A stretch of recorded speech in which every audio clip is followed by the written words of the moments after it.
याद में जली एक नववधू के पास जाऊं, बैठूं और उससे सांत्वना देते हुए उससे पूछूं कि क्या तुम्हारी यह स्थिति एआई के कारण हुई है। तो महोदय, इंदौर में जब 28 वर्षीय युवक अपनी पत्नी व साली से प्रताड़ित होकर फांसी के फंदे को गले लगा लेता है, तब महोदय समझ आता है कि सामाजिक कलह और पारिवारिक हिंसा भी समाज के नैतिक पतन का एक महत्वपूर्ण कारण है। और महोदय, वही जब मध्य प्रदेश लोक सेवा आयोग इंदौर के सामने हजारों युवा साथी कड़कड़ाती ठंड में धरने पर बैठने को मजबूर होते हैं, तब समझ आता है कि आज की शिक्षा व परीक्षा व्यवस्था भी समाज के नैतिक पतन का एक महत्वपूर्ण कारण है। और महोदय, आज जब मैं लोगों को छोटी छोटी बातों पर हाथापाई करते हुए देखती हूँ और अश्लील तथा खून की होली खेलती हुई एनिमल और अंडरटेकर जैसी फिल्मों पर तालियां पीटते देखती हूँ, महोदय, तब मुझे समझ आता है कि हिंसा परमो धर्मः अधर्म शरणं गच्छामि का संदेश देने वाली ये एनिमल और अंडरटेकर जैसी फिल्में भी समाज के नैतिक पतन का कारण है। तो वही महोदय, जब भंवर कुआं और भोलाराम चौराहे से गुजरती हूँ और आज के युवाओं को सिगरेट के धुएं से छल्ले उड़ाते हुए देखती हूँ, महोदय, तब मुझे समझ आता है कि शाहिद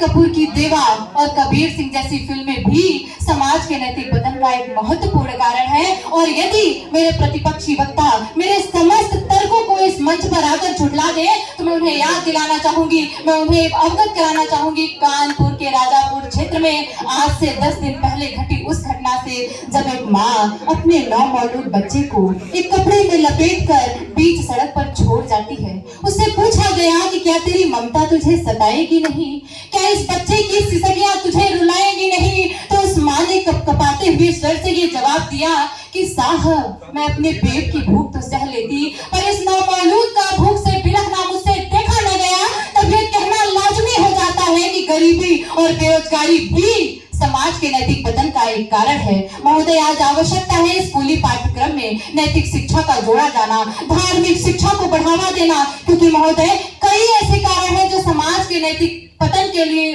महत्वपूर्ण साबित होते हैं, समाज के नैतिक पतन में महत्वपूर्ण भूमिका अदा करते हैं। और इन समस्त कारणों के बावजूद मेरे प्रतिपक्षी वक्ताओं को केवल एआई का बढ़ता प्रचलन समाज के नैतिक पतन का एकमात्र कारण नजर आता है। और यदि अब भी वो एआई के बढ़ते प्रचलन को समाज के नैतिक पतन का एकमात्र कारण मानते हैं, तो उनके इस भ्रम के लिए केवल इतना कि अगर ये दिन को रात कहे तो तुरंत मान जाओ, अगर ये दिन को रात कहे तो तुरंत मान जाओ, नहीं मानोगे तो ये दिन में पर्दा कर लेंगे, आवश्यकता हुई तो सच को थोड़ा बहुत मरोड़ लेंगे। ये चूर है अपने अहंकार में कुछ इस कदर, इन्हें बरपर मत दिखाओ, ये संकट को भी तोड़ देंगे। जय हिंद, जय भारत।